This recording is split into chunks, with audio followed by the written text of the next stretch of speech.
Welcome back to Dream Loudly, an I Am Possible original show. We are your hosts, Micah Lancaster and Bryce Stanhope, and we're going to go ahead and just call this the last episode of Season 1.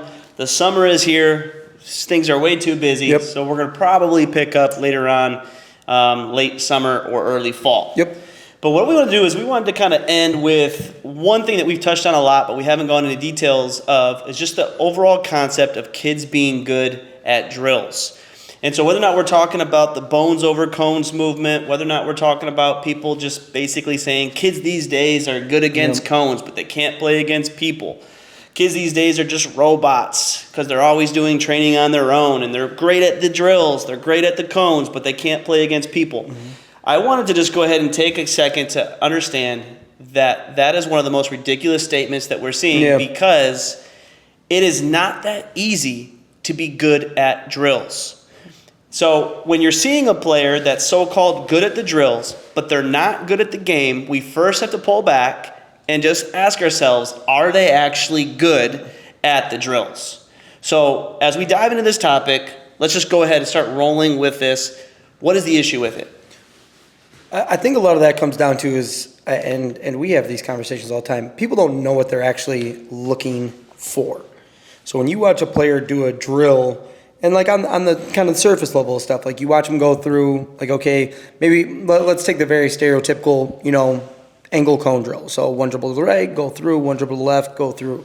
So, okay, the kid is getting the ball to go through his legs, and he's taking one dribble. That's kind of that surface level to that. Where, okay, he's making his way through those cones, the ball's going through, and he's taking one dribble, and it looks like he can do the drill. But then when we start breaking down little stuff, like, okay, is he splitting his feet on his split through? Are the hips rotating into the next direction he wants to go? Then obviously, is there actually dribble step timing? Like I just worked with a kid this morning, told him to take a 2-dribble drive to the left, and he did exactly what we always see. He took 2 dribbles, but they were nowhere near where his dribble steps need to be. So, okay, he completed the surface of, okay, he took 2 dribbles, but they're not in time, they're not in sync, they're not there. So all this talk about, kids are good at drills. We don't see many of those. They come in and they try a drill, and they're usually terrible at it. And that's the main issue, is most coaches don't have a clue about skills and techniques. So when I look at this, are these kids today just good in drills but can't play the game? And my first questions here are, number one, do the coaches know the technique? The people who say that, do they actually know the techniques of basketball? Number two, do they understand actual movement? And I would say most coaches don't know movement. And there's no reason why they should. That's not your job. This is a specialty. We've studied so many hours, thousands of hours. I would say from a skill perspective, there is nobody on planet Earth that has studied more on this topic than we have. It's just because we're 100% in skills. So when I look at this, most of the time we talk to coaches will say things like, hey, that player just moves different. Hey, what'd you do with that kid? He's just moving different. They don't even know how to look at or define what it is. They kind of have an idea of what it looks like, though, because I think that's one of the easier things as a basketball player, or as like even a coach, is like sometimes you can look at a player and like, oh, they move nice. I don't know why, but they move nice. Which shows that they don't really know the detail of it, but they know what the final package is supposed to look like. So what's interesting is when they see a player who's good at the drill, but they don't understand if they're good at their technique, they don't understand if they're good at movement, they chalk it up into I just need them to play more because they're good at the drill, but they're not good at the game. And so, first off, if you're going to say that line to me, then you better be able to have an intelligent conversation about techniques and movement, and most simply can't. And the last thing is do you understand how to actually test the skill? Because a skill has to be real. And we talk about that all the time. A skill is not a skill unless it's real. So you can watch a player do a drill, they can go through the motions, they can go from point A to point B, and they can finish with a basket. You're going to look at them and say they're good at a drill. We're going to look at them and say that is a fake skill, fake movement, bad technique, and it's not going to work in the game. But it takes an eye for this to actually understand it. So it's so hard to get coaches to understand. You don't understand that being good against cones, being good with a drill is actually very difficult to do. So we need to reframe this whole conversation. So as we get into this, here's what I want people to really start asking themselves. Is the skill ready? Is it real? Is it ready? So yes, is it real, but is it game ready? So just picture a player has a crossover, and we do this with our rip lights all the time. I'm crossing the ball over, I tap the light, and I'm going to have to make a decision while I float the ball. So if a player's just doing crossovers as fast as they can, and they can turn on the light, but they can never actually make a decision, then that crossover is worthless. Yeah. The crossover is fake because it's not ready. But if I can float the ball, turn on the light, float it, and then make a decision into something else, now my crossover in the float is actually game ready. So we need to identify what makes a skill real. Yeah. Sorry, I got stuck right there. No, and this is why I got stuck, though, so we didn't even keep that in there. Is like I was just really thinking about that because even me, like I've been dabbling more and more with light. It wasn't something I was great at right off the start when we were training with it. I was watching you do stuff. Even Z's done a great job here with it. Where like what kind of got me to pause there for a second, though, was like I was just kind of thinking about what you just said as far as like, okay, I make that crossover, I'm crossing, I'm hitting, and in that moment, can I actually respond to what I'm seeing? Because that's what we see a lot of times is like if you watch players like combination drills, okay, you're going to do a crossover into this. Well, they're fine if that's the read and that's the only thing I'm working on. But now, even with the light, you get 3 different decisions to make. There's so much that's true there to being like game ready. Okay, I cross downhill, whatever. The most perfect thing that could happen is getting all the way to the basket, obviously. But if I commit to going to the basket and all of a sudden I get interrupted, now can I actually make something happen out of this? And it could just be stopping back up.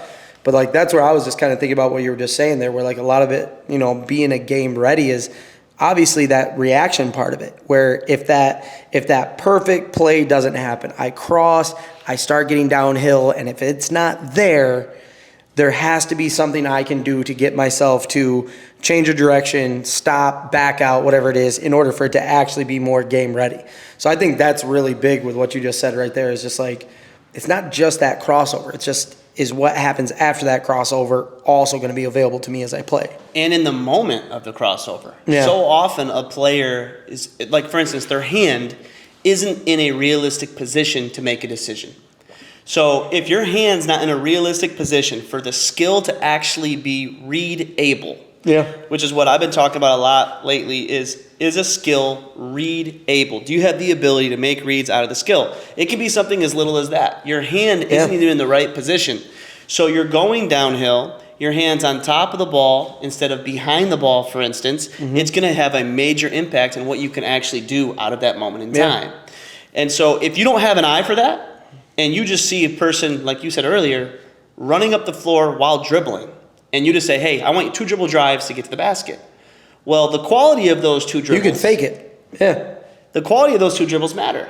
The timing of those dribbles, the flow of those dribbles, the timing of my pickups, all of that stuff plays a big role. And I think so often coaches only know the routine of get point A to point B. And when we're talking about drills, that's a lot of times what drills are to people. Yeah. It's getting from point A to point B and making a shot.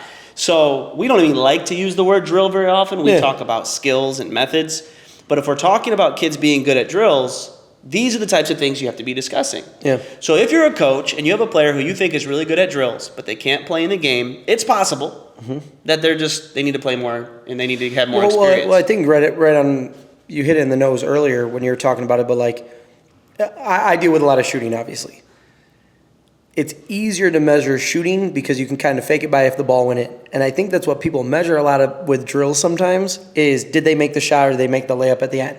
Because when the shot, and kids do this too, they can obliterate how they, whether it's cone, the boxes, whatever we're using, they can obliterate that part. But if the shot goes in, they're like, I did it. Where it's like, I think that's what coaches look at too, is like, okay, he's going through the cones, he's doing this, and he's making the shot. But then if we actually rewind it, he's picking up the ball early, dribble step timing's off. He's not elevating in a mid-range shot where he would have to elevate if it was the game. There's so many things you can nitpick at away in drills where, like, I think that's a lot of times the issue. And like I said, with shooting a lot of times that's the issue too, is because if a player shoots 10 out of 10, they think that's successful. But the chances are if you shot 10 out of 10, you probably weren't shooting very quick. Or you're just kind of going through like the motions of what shooting is. And that's what most people do with shooting too. But I think people just don't know how to grade a drill on like whether it was successful or not, other than the fact of the ball went in. So, and they made it through the end of the cones. So they must be good at that point. So I think it's one of those things that people really don't know how to discuss or look at. Like, okay, they got through the cones. That's not going to be hard to do. But were all the little pieces in there just right? And so I think most of the time with coaches, it's just they got out the end of it, they made the shot, and they went really, really hard as they went through it. So that can be a different animal in its own and stuff. So but I think that's the hardest part, is like just learning how to actually start to really be detailed enough is, are they actually good at that drill? Yeah, and I understand that they don't have the ability necessarily to tap into that, which is why gameplay to me is the default they go to, because no one has to be a rocket scientist to have someone play games. Yeah. And so a lot of times this constraint-led approach movement, small-sided game, or I should say small-sided activities, most of the time movement, it's, to me, there's nothing wrong with that stuff, but it's the type of stuff that you can do by being a recreational or volunteer coach and not mess it up. And a lot of these people are volunteers and they are recreational, and so those are good solutions for them to not mess it up. But just don't tell me that they're good at the drills, because you don't really know. But they do have the option. They could learn from people like us who teach skills, who dove into it. And so oftentimes those coaches are not taking the steps to learn these things because it's just easy to go through and play games. But if I was going back to that, some players, you can get to the point where, okay, you think they're good at the drills, but they're not good at the game. They might need the experience. That's obviously a component that can happen. But I think most of the time we go there way too early. Sometimes you need to ask yourself, okay, they're good at the drills, they're not good at the game. Let me go back to those drills and see what's wrong. Because it might not be that they just need more experience. You might have been fooled the first round or the second round through. So start to actually learn what these techniques are. So in the skill ready area, the first thing I have on that list is snapshots and body positions.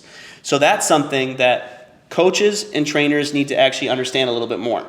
Take a picture of a player in the game and see if your players look like them, how they lean, where their feet are, where the ball is. If they look completely different, you can't just chalk that up into, well, everyone moves different. Yeah. Not really. I mean, not really. Look at the greats. They pretty much move my two favorite videos I show players is a video of Luka doing an under dribble drag, and then I immediately show them a video of Kyrie doing an under dribble drag. Two completely different built players. One's like 6 inches taller, 80 pounds heavier.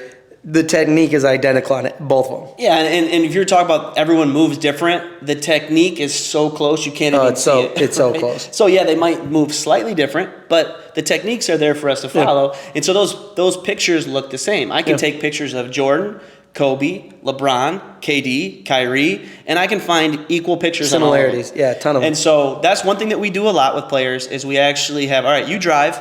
I'm going to take some pictures, which our phones are in slow motion. I can just go frame by frame.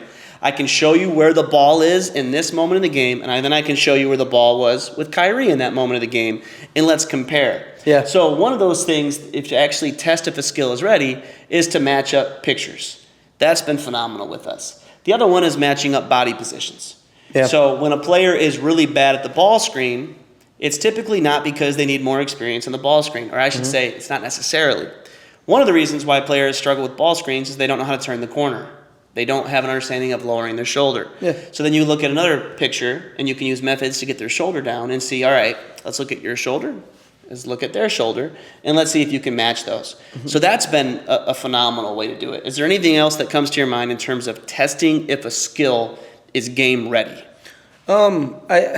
This kind of has to do on that subject, but I read an interview one time, and it was with Kyrie, and I think this just reigns perfect with what we're talking about, because you also got to understand the mind of the person who's saying it too. But I think they asked him a similar question of what we're talking about here with, a skill being, game ready, a skill like being able to really do a drill. And what he was talking about is you don't really obtain a skill until you can kill it. Now, I think when most people think kill it, they think intensity. Right. Like going hard, doing this. Where like you have kids who do that. We just had a kid in camp this last week. His intensity was through the roof, but the way he moved was terrible. Like his body just wasn't there. So okay, the intensity level's there, but as far as movements really being game ready, so. And we saw it when we made them play our new game of ones we came out with, which you guys will see soon. But his movements weren't really game ready. So he got into moments where he was just kind of stuck because he was doing things in a fake way. So the intensity's high. But that's what I think about when we talk about this subject a little bit, is just like when Kyrie's talking about you don't really obtain a skill until you can kill it, he's talking about more than just how intense you are. Because he's a very Kobe like mine. It's foot angles, body positions, where my shoulder is, where my back knee is. But that's where that kind of keeps resonating with me on this, is just those players that are at that level, what they're thinking of during drills is far different than what a normal person is thinking. More normal people are this thinking getting cone to cone. Yeah. That guy's thinking about what's my body look like, where's my position, where are my feet at. That's how I know it's a little bit more game ready, because I can also start to have real game reactions to where I actually look like I know how to play the game too. And can we just use the example of players too, that I think this throws people off, is we've all seen a player who's very bad at the drills who is also a good player. And so people use that as evidence that, you can be bad at drills and still be good at the game. Yes, that happens, because you can have great instincts and other things. However, you shouldn't use that logic in reverse and say, right, that if you're good at, what you need to be able to understand is that if a player is not good at the game, then you need to figure out how you can have real movements and actually create the skill to help them there.